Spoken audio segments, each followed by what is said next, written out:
Our story begins with a man who was a literature professor. He left Seoul to live in a remote area far from the city because he wanted to escape from a sexual harassment scandal he was accused of. As soon as he set foot in this place, he immediately met a beautiful woman named Deokee. Seeing such a handsome man, she couldn't stop staring at him. Professor Hak-kyu muttered to himself, "Perhaps she's never seen someone dressed like this before, which is why she's looking at me like that." She didn't say anything, just gazed at him with a curious expression, and then they each went their separate ways. Later, we see Professor Hak-kyu arriving at a school full of elderly students. These elderly people whispered to each other, "What?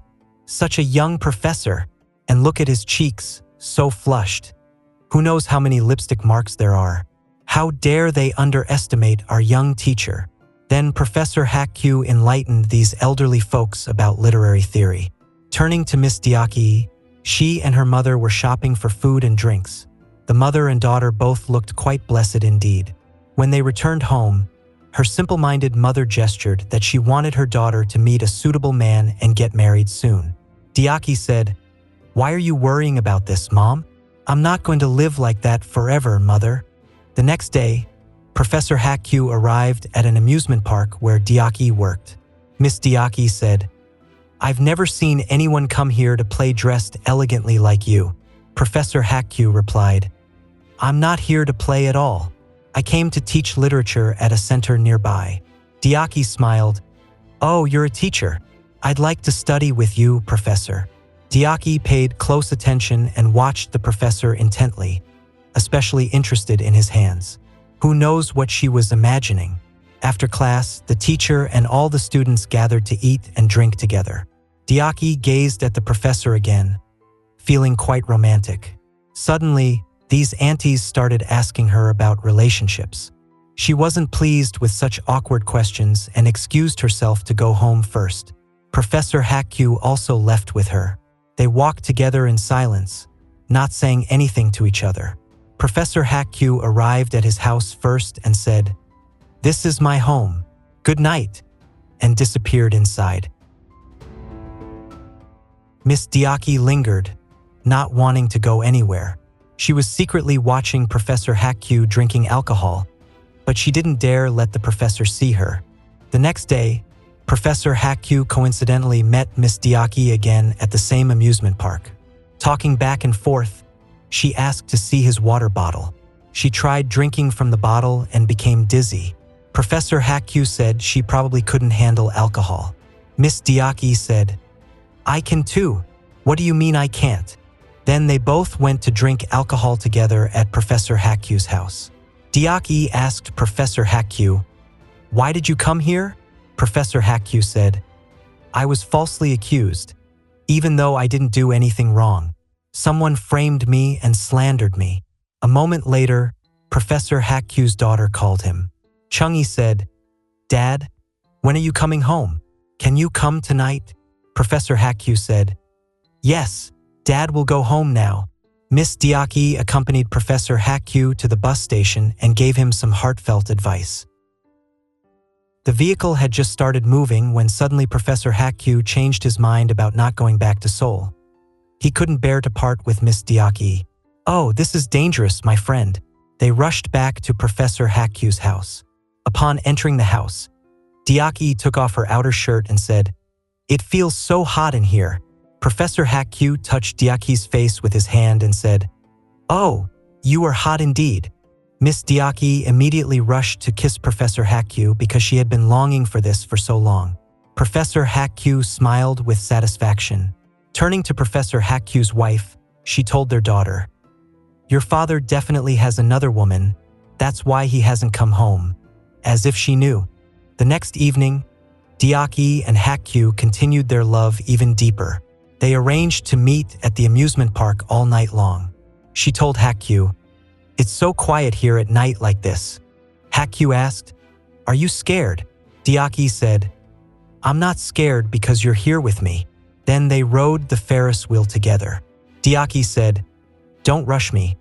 I want to see the view for a bit because this is the first time I've met with a man I love like this." Then Hak-kyu pulled Deokee's hand to kiss, and they embraced each other a bit. Later, they made love passionately right there on the Ferris wheel. But unfortunately, a security guard happened to see this. So, the next morning, news spread throughout the village. Neighbors couldn't stop talking about it. Even Deokee's mother was openly criticized for being a simple-minded woman. As for Deokee and Professor Hak-kyu, they continued their love regardless, not caring at all. Hak-kyu took Deokee shopping for clothes, buying shoes, taking her to eat delicious food, and having an artist draw a beautiful portrait of her. When they returned home, Professor Hak-kyu started putting shoes on Miss Deokee, not putting them on in a normal way. Then they both made love for the second time. Our professor was very skilled indeed. He satisfied Miss Deokee immensely, and she said, "I won't let you go anywhere. Do you hear me?" Cut to a scene where a man wearing glasses was meeting with Professor Hak-kyu. He told Professor Hak-kyu, "Your scandal has been resolved. We can confirm that you were falsely accused, so next semester you can return to teaching." Professor Hak-kyu said, "Thank you so much. You're truly a good friend to us." The next morning, we see Professor Hak-kyu packing his belongings, wanting to leave for Seoul. Deokee came in and asked, "Is there good news?" Professor Hak-kyu said, "I've been cleared. Congratulations." Then, with a sad face, Deokee told Hak-kyu, "I'm pregnant." Hak-kyu embraced her tightly and drove with her to an abortion clinic. Her unborn child was taken out. She showed a very sad expression. She grabbed Professor Hak-kyu's hand and placed it on her chest, but Hak-kyu pulled his hand away. He wanted to free his hand from her, and nothing could stop him. Later, Professor Hak-kyu arrived in Seoul. He was meeting with his wife. The woman said, "You must have been busy flirting with all those pretty students, which is why you haven't come to see your wife and child." Professor Hak-kyu didn't respond. He told his wife to take medicine and embraced her tightly, softening her heart. The woman said, "I know you're a good man. I'm so happy you're back like this." Speaking of Deokee, when she arrived home, her mother was very angry with her. She threw salt on her daughter in rage, gesturing, "Enough. Stop it. Stop it now." However, Deokee didn't listen to her mother's advice. She went to find Professor Hak-kyu again. Hak-kyu said, "Why do you need to come find me? I told you I would come find you." Deokee said, "You told me 4 times already, but I've never seen you come find me, so that's why I came here to find you." Hak-kyu said, "There are too many people here. Now you go home first. Wait for me to come find you." "I promise I will come find you." Deokee agreed to go home. Later that quiet night, while Deokee was grilling fish, we see that Professor Hak-kyu truly did come to find her. Deokee was overjoyed and immediately embraced Professor Hak-kyu. But Hak-kyu handed her a bundle of money. "What's this? Don't wait for me anymore." "What do you mean? Are you afraid the school will find out about us? You had a secret affair with me and made me abort the baby? Can you calm down?" "I can't calm down. I did everything you asked and waited for you all this time. Now you want to end things with money. I'll tell the school and your wife about us if you don't talk to me. Don't just end things like this. Don't hurt me anymore. Professor, I love you. I love you so much." Hak-kyu pushed her away. Looking back at the situation in Deokee's house, the stove that Deokee had left unattended while grilling fish had ignited the curtain that was swaying in the breeze. At that moment, Deokee's mother was fast asleep, unaware of anything. By the time Deokee noticed, the fire had spread throughout her house terribly. Deokee rushed into the house and saw her mother surrounded by fierce flames. Her mother gestured, "Don't come in! Don't come in!" Deokee cried out, "Mom! Mom! Mom!" We don't yet know whether the mother and daughter died in this fire or not, but we see fire trucks arriving at the scene. Later, Professor Hak-kyu returned to his own home. He drank a glass of alcohol to calm his nerves. His child came in and said, "Dad, is Mom in the room?" The little one nodded. When he opened the room to look, he discovered that his wife had hanged herself. With a husband secretly having an affair like this, which wife wouldn't be heartbroken? Professor Hak-kyu was devastated. In just one night, he had lost 2 women he loved. He had only his daughter left. Our story cuts forward 7 years. Professor Hak-kyu had become a famous novelist. The books he wrote sold extremely well, so he didn't lack any money. But at the same time, his character and personality had changed. Professor Hak-kyu thought only of drinking and partying constantly, was addicted to gambling beyond recovery, and women too. He went through them one after another, treating them merely as toys for fun. Unfortunately, not long after, Professor Hak-kyu suddenly had eye problems, so he went to get examined. The doctor told him, "Your eyes have a problem with the retinal layer, so your eyes have difficulty forming images. These eyes will become increasingly blurry until you can only see shadows." Not only did he face this problem, but Professor Hak-kyu's work also had issues. An elderly man told Professor Hak-kyu, "You've been expelled from this university because you've tarnished the reputation of our school by always going to gamble with corrupt and degenerate people." While struggling with life like this, Miss Deokee's presence suddenly entered Professor Hak-kyu's life once again. She hadn't died in that fire. She came this time to take revenge on Professor Hak-kyu. Because Professor Hak-kyu couldn't see, he didn't know that Deokee was talking to him. And Deokee didn't use her real name anymore either. She used a new name, Se-jung. She rented a house nearby and disguised herself to get close to Chungee, who was Professor Hak-kyu's daughter, before entering Professor Hak-kyu's house. She told Professor Hak-kyu, "Please consider me your fan and let me help you with your work." Se-jung helped Professor Hak-kyu's work by typing manuscripts for him. Later, Se-jung told Hak-kyu, "I know a very skilled eye doctor. If you trust me, you can go see him with me." Professor Hak-kyu agreed to Se-jung's suggestion to see that doctor for an examination. The doctor said, "Your eyes are very difficult to treat, but it's okay. We have a new treatment technique from England that may offer some hope. Don't worry. The treatment requires you to take medication for 1 month before performing surgery." After taking the medication for several days without any improvement, Professor Hak-kyu went to see the doctor again. Professor Hak-kyu said, "Since taking the medication, there's been no improvement at all. Now my eyes can't see even more. It's completely dark." The doctor replied, "This is just a side effect of the medication, so you should prepare yourself for surgery. As for the cost, you can discuss it with your caretaker." I've already told her. Because the surgery cost was extremely expensive, it really wasn't easy. Since Professor Hak-kyu was struggling like this, he told Se-jung to take him to a casino. Firstly, to relieve stress, secondly, to earn money for the surgery. Professor Hak-kyu couldn't see anything, so he completely relied on Se-jung. Se-jung told Hak-kyu to keep betting 1,000, 2,000, 3,000, 4,000, 5,000. Even though in reality Professor Hak-kyu's cards weren't good at all. This made him lose everything, not a single penny left. And as the saying goes, a lost horse must be chased. Professor Hak-kyu had Se-jung take him to borrow money from the casino manager to try to recover his losses. Not only did he fail to recover his losses, but Professor Hak-kyu got even deeper in debt. After finishing gambling, Professor Hak-kyu owed the loan shark up to $9 million plus 45% interest per month.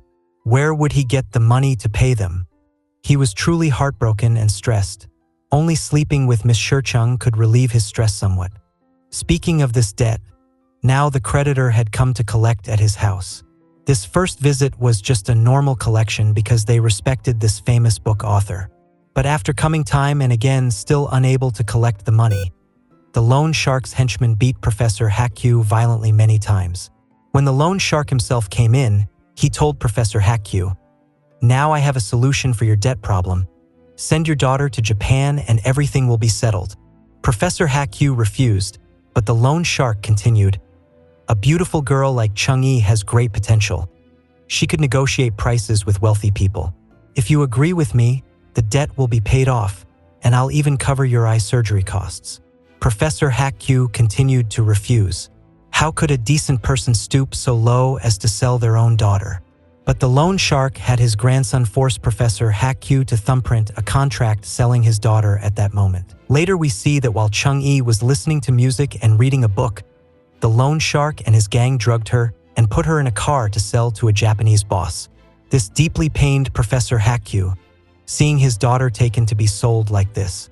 But as for Se-jung, she was extremely pleased to have taken revenge on Professor Hak-kyu's family. And we don't know what Chungee's life will be like when she arrives in Japan.